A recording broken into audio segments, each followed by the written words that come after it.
We move to Chapter 9, Security Management Practices. The learning outcomes include: list the elements of key information security management practices, describe the key components of a security performance measurement program, identify suitable strategies for the implementation of a security performance measurement program, explore trends in certification and accreditation in information security management. Section 1, Introduction to Security Management Practices, Benchmarking. In this section, we will cover the first learning outcome. List the elements of key information security management practices.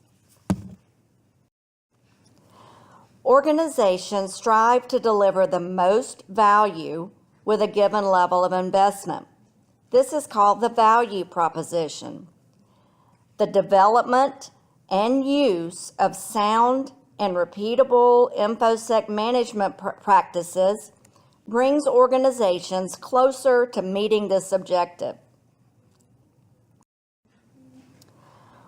Organizations usually generate a security blueprint by drawing from established security models and frameworks.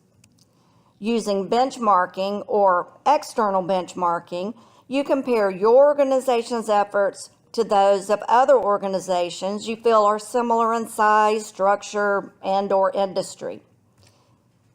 Benchmarking can help to determine which controls should be considered, but it cannot determine how those controls should be implemented in your organization.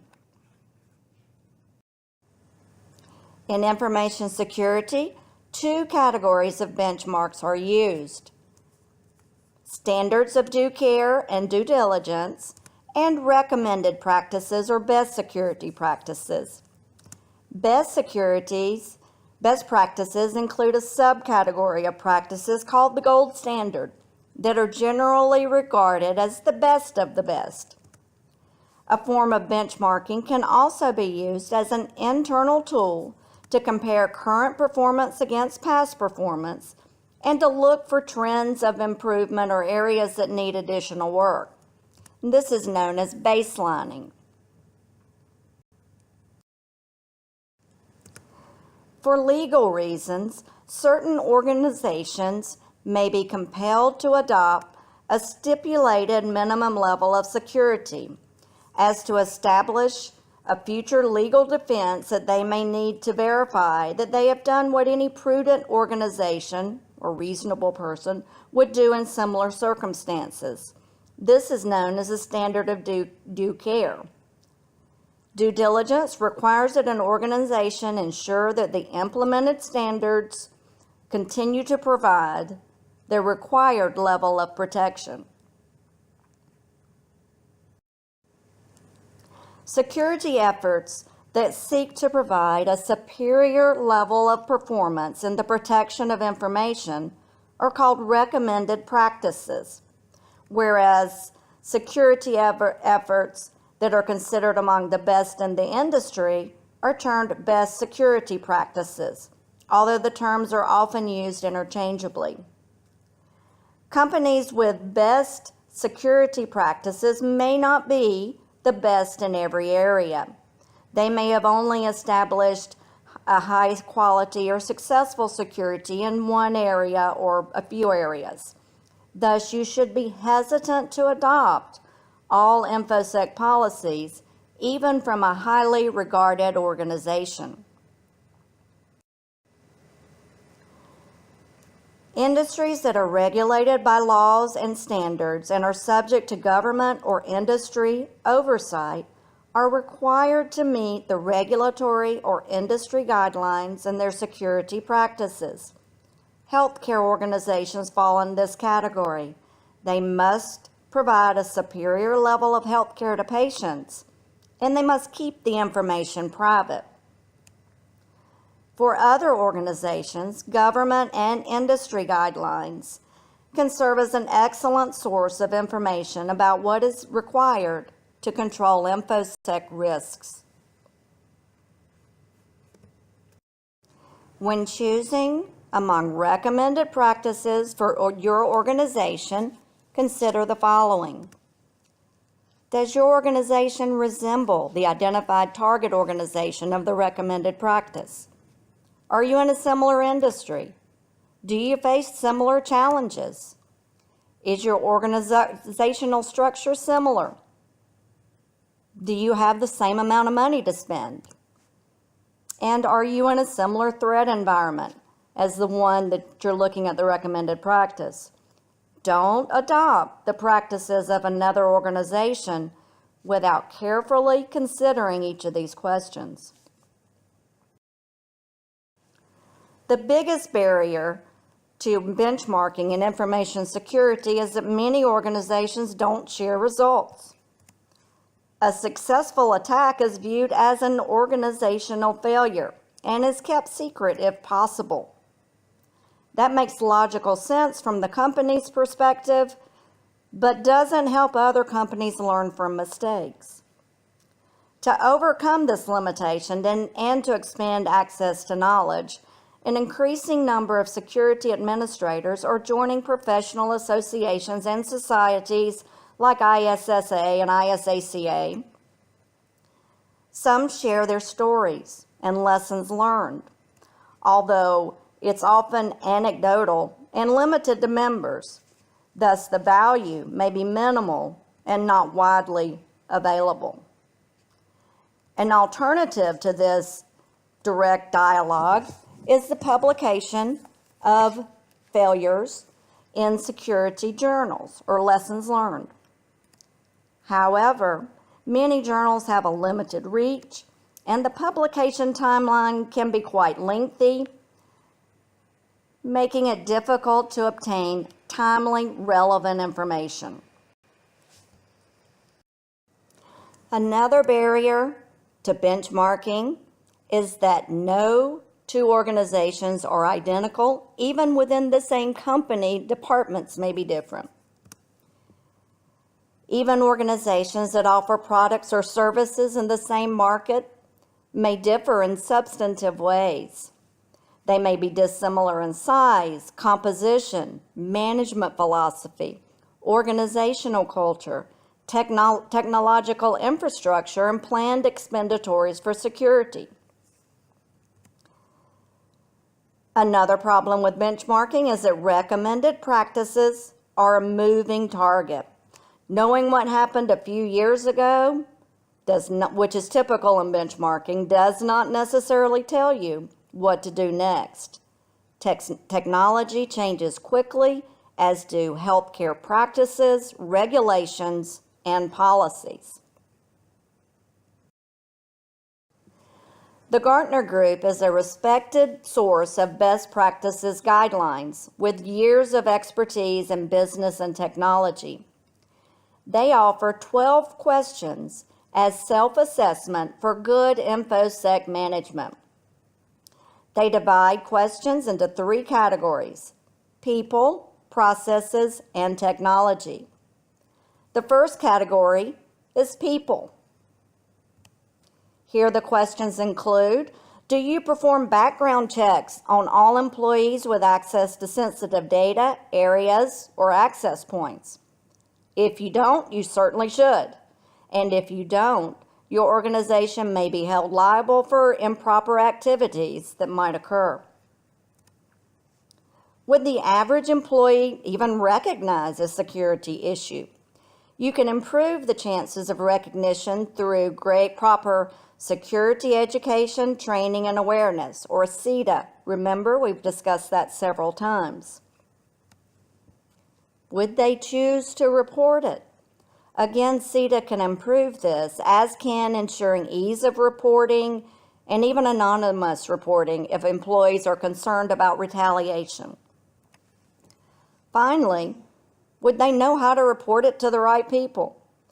Proper education and training, back to CETA, as well as ease of reporting, improves the chances that an employee will alert the right people to the problem. The second category is processes. For this step, the following 4 questions are posed.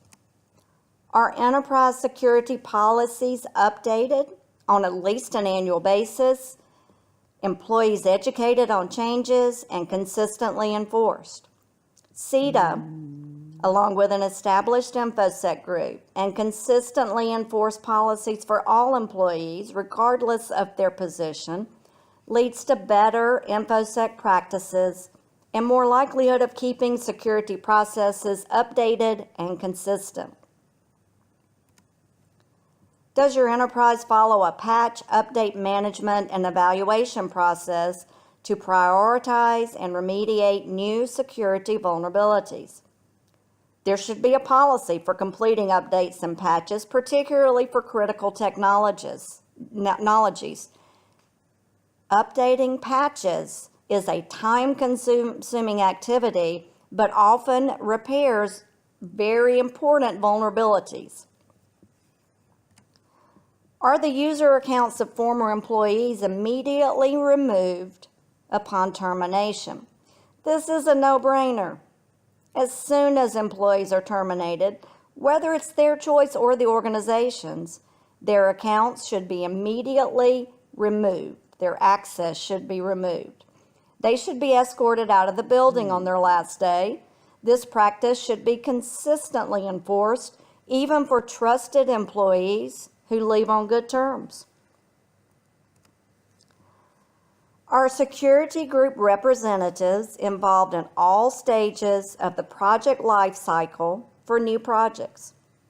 Clearly, information security must be designed into the project life cycle for all projects, including InfoSec professionals on project teams, for one, improves the chances of success. Finally, 4 questions are asked regarding the category of technology. Is every possible route to the internet protected by a properly configured firewall? This is a clear minimum standard of protection. If you don't have a firewall, someone will take advantage of your negligence, and you may increase your liability for not following minimal security standards. Is sensitive data on laptops and remote systems encrypted? Clearly articulated processes on managing off-site systems should be developed and enforced in order to protect the company and the equipment. Are your information assets and the systems they use regularly assessed for security exposures using a vulnerability analysis methodology? If not, why not? They should be. And finally, are systems and networks regularly reviewed for malicious software and telltales from prior attacks? You need to learn from the past and reflect on how you can avoid similar situations in the future. A reputable virus and malware application can help here, as long as you regularly update and stay informed when new threats emerge.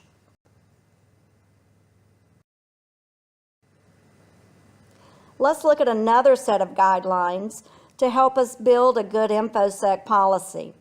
PCI DSS provides recommended practices to secure the information assets of the organization. There are 12 guidelines organized into 6 areas. Area 1 is to build and maintain a secure network and systems. Steps included here are to install and maintain a firewall configuration to protect cardholder data and not to use vendor-supplied defaults, for system passwords and other security parameters. You can see where PCI DSS overlaps with some of the Gartner recommendations we already discussed. You will see this as we go through the areas. Area 2 is to protect cardholder data, the stored data, through encryption of data transmitted across open public networks. Area 3 is to maintain a vulnerability management program to include protecting all systems against malware and regularly updating antivirus software or programs through a sustained process of developing and maintaining secure systems and applications. Area 4 is to implement strong access control measures. The only ones who should have data access are those who have a need to know. Further, InfoSec policies that identify and authenticate access to system components and restrict physical access to cardholder data would be strong methods of protecting information security. Area 5 is to regularly monitor and test networks. Here you should track and monitor all access to network resources and cardholder data and regularly test security systems and processes. Finally is Area 6, which deals with maintaining an information security policy, one that addresses information security for all personnel. See the overlap between PCI DSS and Gartner? Good InfoSec management policies are not secrets. The hard part is following them. To summarize, benchmarking techniques allow you to evaluate competitors or similar organizations that have implemented successful information security controls. However, it's hard to get good data in a timely fashion. While benchmarking is a good tool, it has numerous limitations. You must make sure the person you're emulating is like you. Due care and due diligence may require a higher standard of information security for some organizations due to laws, regulations, and rules. When selecting another organization to compare for information security practices, again, choose one that is similar to your organization.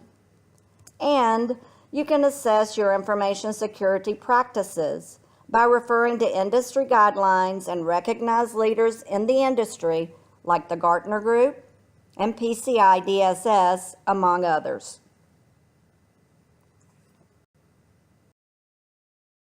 We continue, Chapter 9. This is Section 2, Performance Measures. This section will cover the second and third learning outcomes, describe the key components of a security performance measurement program, and identify suitable strategies for the implementation of a security performance measurement program. While CISOs sometimes claim that the cost and benefits and performance of InfoSec are almost impossible to measure, in fact, they are measurable. However, doing so requires the design and ongoing use of an InfoSec performance management program based on effective performance measures and metrics. So let's look at how to do that. Let's first look at measures and metrics. There's clearly some overlap between the two concepts. Both may be quantitative or qualitative, but what distinguishes them is important. Measures are concrete, usually measure one thing, and are often quantitative in nature, like I have 5 iPhones. They are useful for determining workloads and activity. By contrast, metrics describe a quality and require a measurement baseline. For instance, I have 5 more iPhones than I did yesterday. Metrics are useful for evaluating compliance, process effectiveness, and for measuring success against established objectives. When you complete assessment, most will fall into 3 basic areas. The first is compliance metrics. These metrics evaluate progress against the organization's accessibility goals and objectives. The second is process metrics, which evaluates business processes, establishes process improvement goals, and measures progress against those goals. Finally is workload measures, which demonstrate workload's capacity and resource utilization and can help with planning. Now we turn to measuring information security performance, which is the process of designing, implementing, and managing the use of the collected data elements, which are called measures or metrics, to determine the effectiveness of the overall information security program.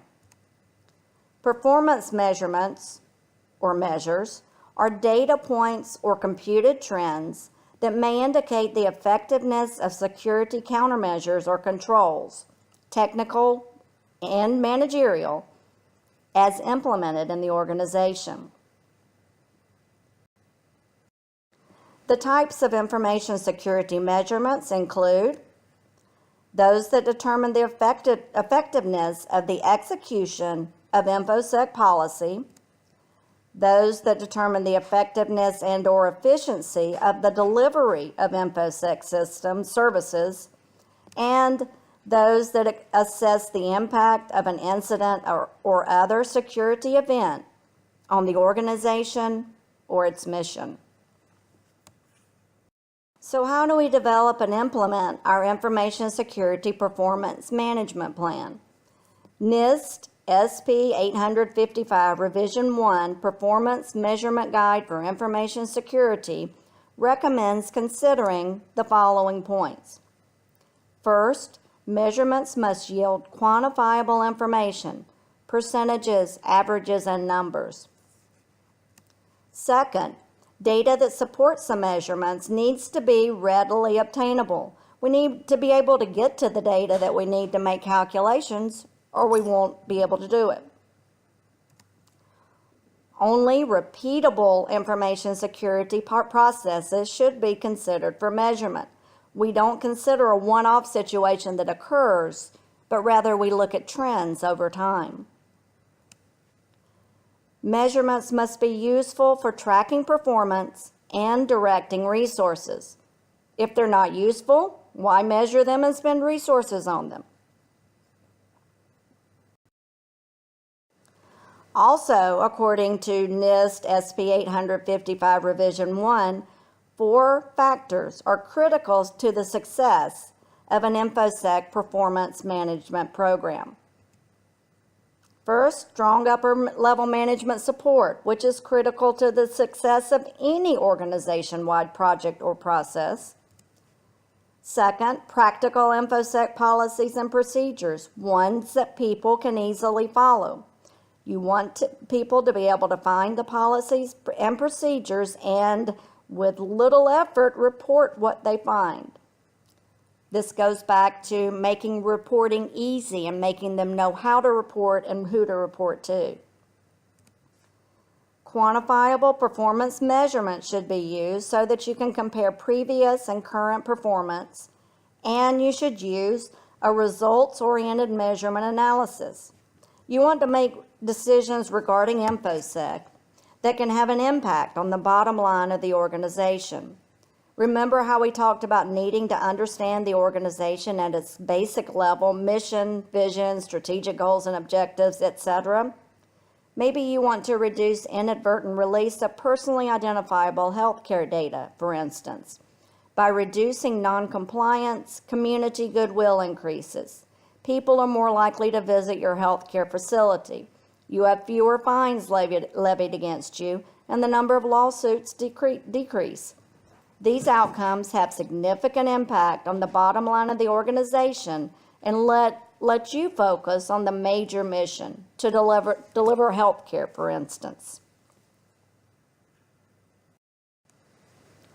Before beginning the processing of designing, collecting, and using measures, the CIO should be prepared to answer the following and potentially other questions.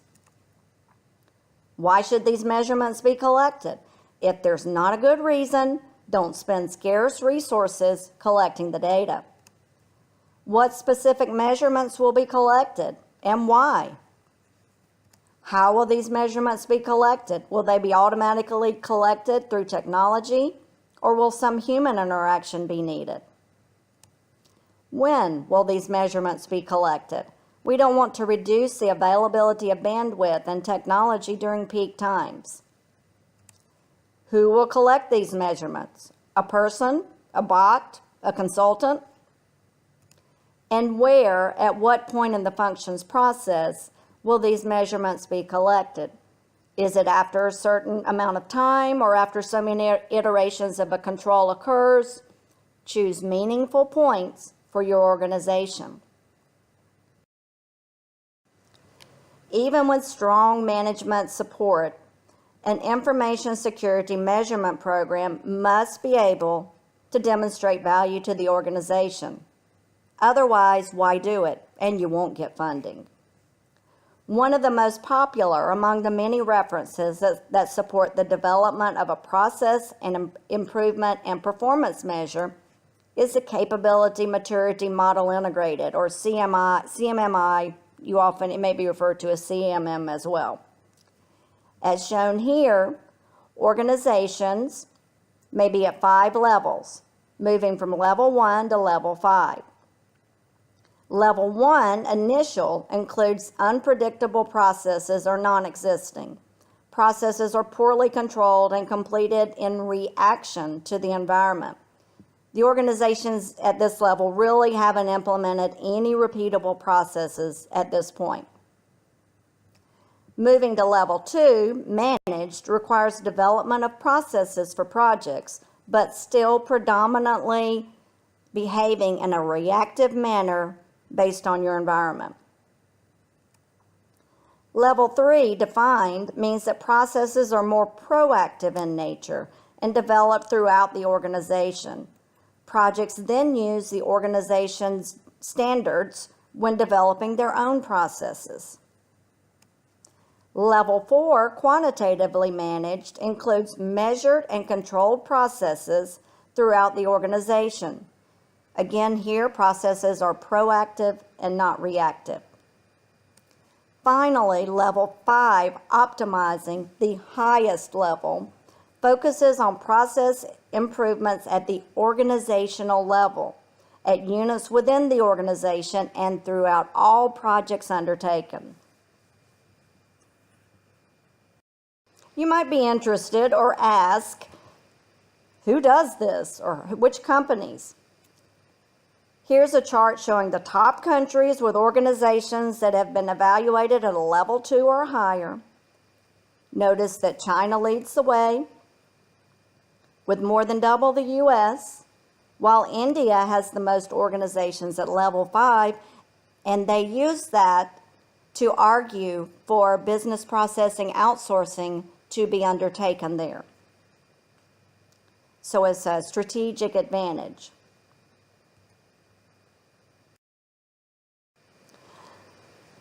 So let's get to level 5 for CMM. Why not? We want to show our customers and potential customers how good we are. How hard can it be? Well, take a look. Clearly, it's more difficult to achieve higher levels of certifications, but how much more difficult is it? This chart shows the total number of companies worldwide as of 2015 that have achieved certification levels of 2 or higher. The vast majority, about 90%, are at level 2 or 3. Only 10% have achieved level 5 certifications. If you remember, there were 5,000 or so organizations that have gone through the process. Only 10%. You have to determine if it's worthwhile to spend the money to achieve higher certification levels.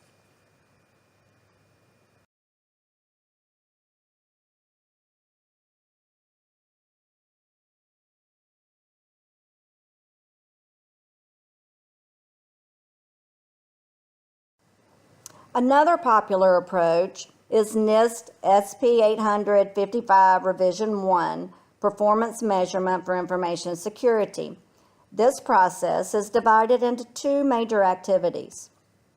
First is identification and definition of the current InfoSec program. What are we doing now? Second, development and selection of specific measures to gauge the implementation, effectiveness, efficiency, and impact of the security controls. How are you going to know if the controls are good and if you're achieving your objectives? While InfoSec planning and organizing activities may only require time estimates, you must attain more detailed measurements when assessing the effort spent to complete production tasks and the time spent completing project tasks. Measurements collected from production statistics depend greatly on the number of systems and the number of users of those systems. Obviously, the more systems you have, the more users you have, the more complex it becomes to measure. Once you have addressed what are we going to measure, what measures will we use, the how, when, where, and who questions of metrics collection must be addressed. Designing the collection process requires thoughtful consideration of the intent of the metric, along with a thorough knowledge of how production services are delivered.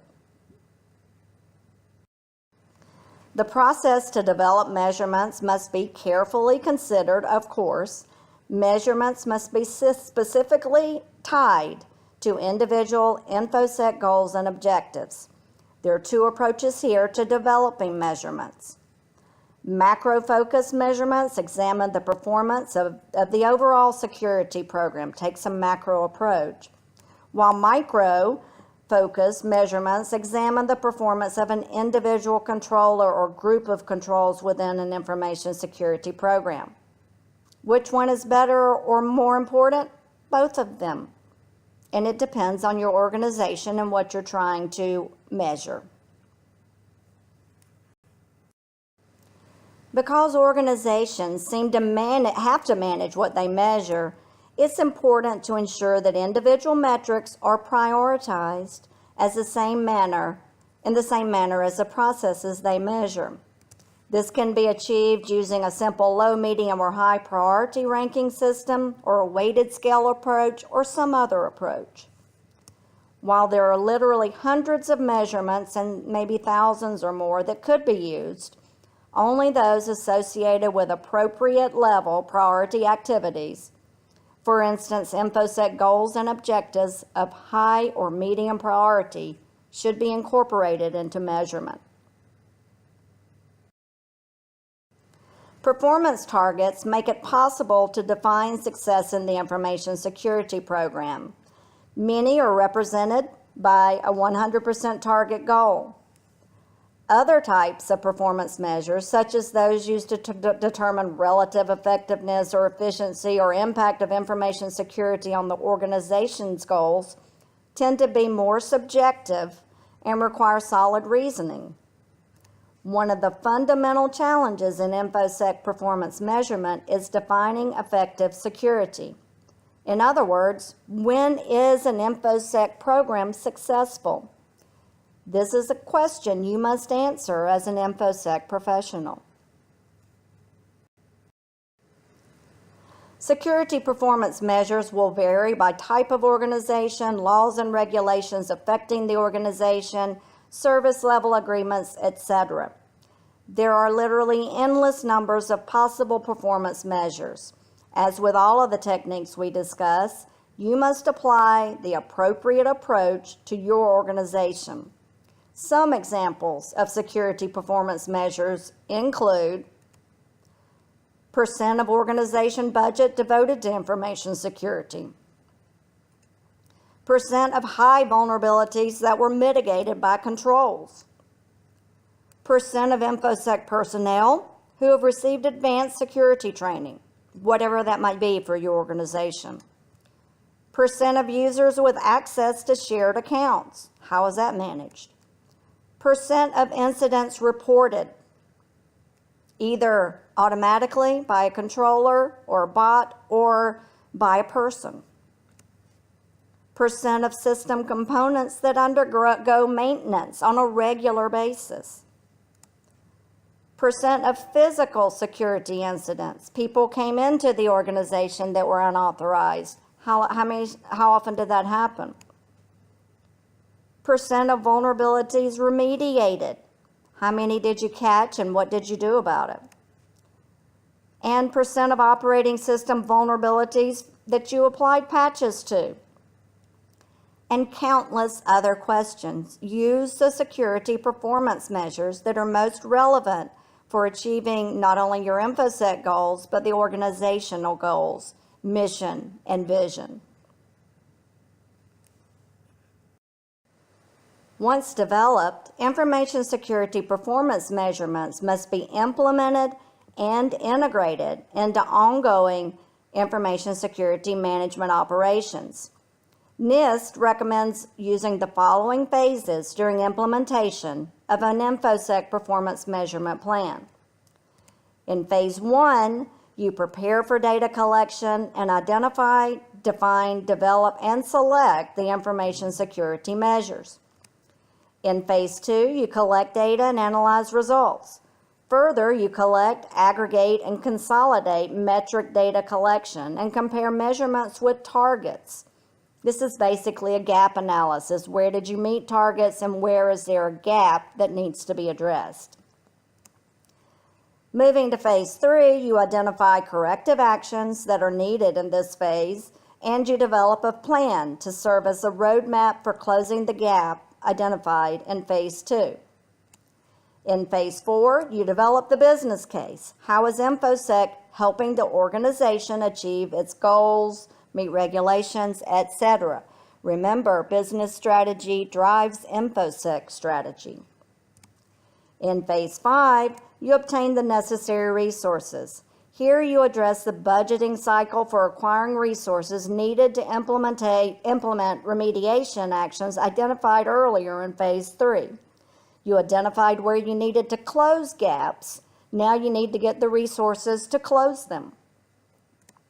Finally, in phase 6, you apply corrective actions. Here you close the gap by implementing the recommended corrective actions in the security program or in the security controls. For the most part, it is insufficient to simply collect these measures once.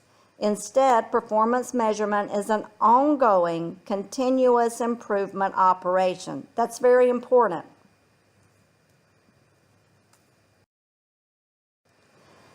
Now let's look at measurements. Simply listing the measurements collected may not adequately convey their meaning.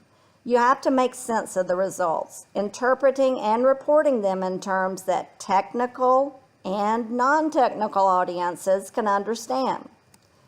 You have to convince senior managers, many without an IT or InfoSec background, why you should receive part of the limited organizational budget available. Why not spend the money building a new addition to the hospital or hiring additional nurses? You have to make a convincing argument. If we're not secure, we won't have patients and we won't need nurses or a new building. The CISO must consider to whom the results of the performance measures program should be disseminated and how they should be delivered. Again, technical and non-technical audiences. To summarize, prior to implementation, appropriate measures must be developed to assess information security performance. An InfoSec performance plan must use measurable costs and benefits. You have to be able to talk to those non-technical people. Effective implementation of an InfoSec measurement plan isn't one simple, single, at one time measurement. Rather, it's an ongoing process. After implementation, CISOs must decide how to report the results in a meaningful manner to appropriate constituents, many of whom don't have an IT or InfoSec background.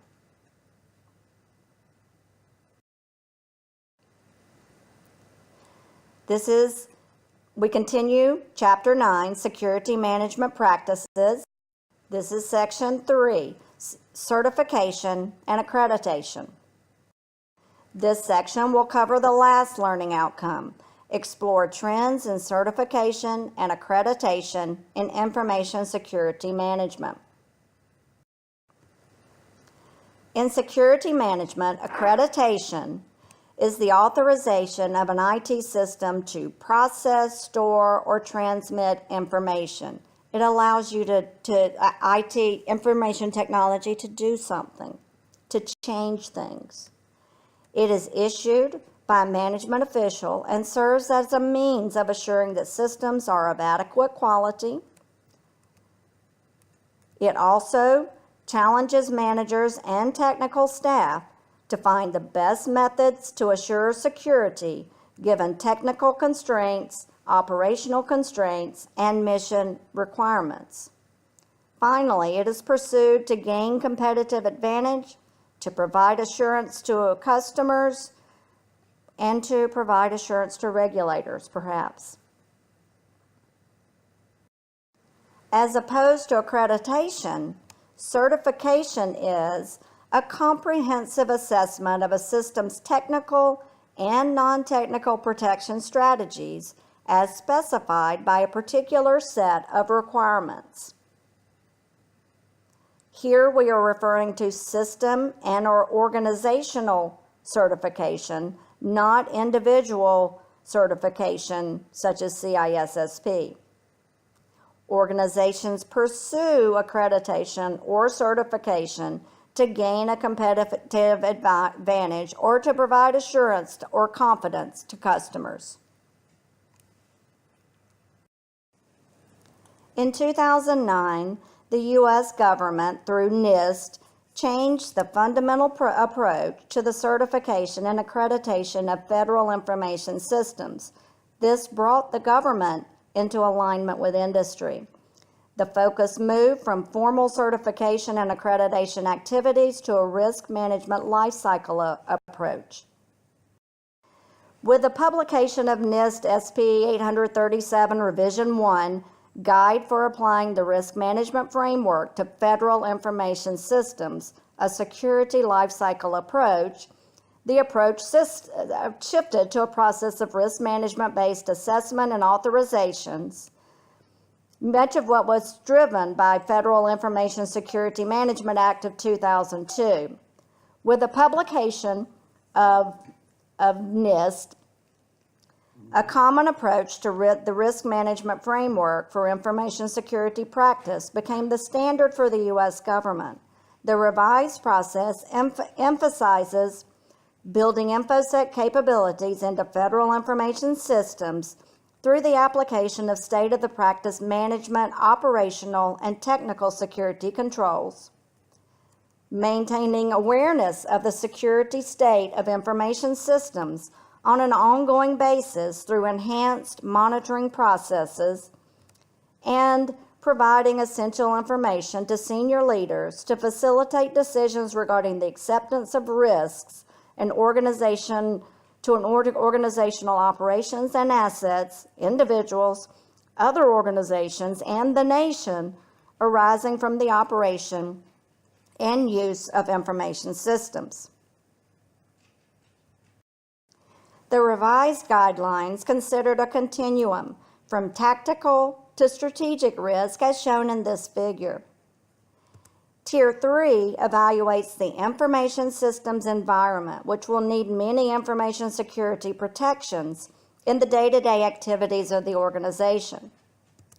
Tier 2 examines the information and information flows at the mission business process level, where data is organized and distributed in meaningful ways to management level executives who then make decisions based on interpretation of the information received. Finally, Tier 3 is the overall organizational governance plan, which is essential for information security management.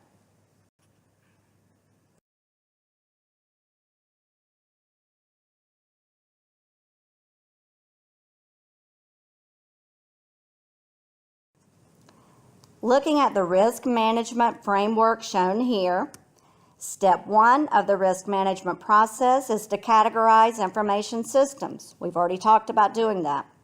During step 2, security controls are selected for the information system categorized in the previous step. In step 3, the security controls are implemented, followed by step 4, where the security controls are measured and assessed for effectiveness. In step 5, information systems are authorized for use. And in step 6, ongoing monitoring of the controls is undertaken. When there are changes or when monitoring determines that security controls are ineffective, the risk management framework begins again with step 1. Inputs into the cycle include a description of the architecture and infrastructure and defined processes that occur at the mission business level. Organizational inputs include laws, rules, regulations, policies, and strategic goals and objectives.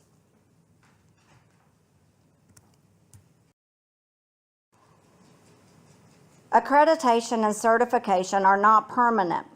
Just as standards of due diligence and due care require an ongoing maintenance effort, most accreditation and certification processes require reaccreditation or recertification every few years, often 3 to 5 years. Approaches to the risk management framework are designed to follow a continuous improvement method, ensuring that the organization does not ramp up for a certification and accreditation cycle, then relax in the years following, potentially resulting in lapses in security, only to ramp up again prior to the next cycle, the next review cycle. Obviously, this type of start, stop, start again approach to risk management is not suitable and leads to detrimental effects on the organization. To summarize, accreditation is the authorization of an IT system to process, store, or transmit information and ensures that systems have appropriate levels of quality. Certification assesses a system's technical and non-technical protection strategies as specified by a particular set of requirements. You may use different bases for developing your requirements, and that's what you'll be judged upon. Accreditation and certification activities follow a risk management lifecycle approach and should be reviewed every few years. However, organizations should complete an ongoing maintenance process of risk management, updating and changing an information asset as information assets, threats, and vulnerabilities change.